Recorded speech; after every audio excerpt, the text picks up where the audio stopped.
Бул дүние ноль.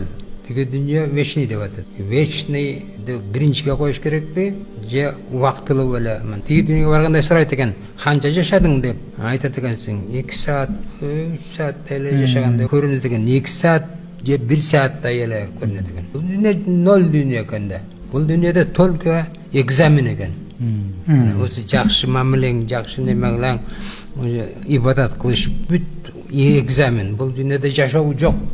Андан башка сен эмгектенишиң керек, ал туура. Ошолордун баары экзамен.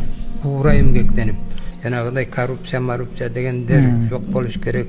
Таза эмгектенишиң керек, таза нан таап жейишиң керек. А так бул дүние жашоо жок бу жерде. Анык жашоо тиги дүниеде деп Куран айтып атат. 1,5 миң жылдан бери Куранды канчалаган башка диндегилер изилдеп чыгып, эч ким опровергать кыла алган жок. Башка нерселер бател өзгөрүп кетет.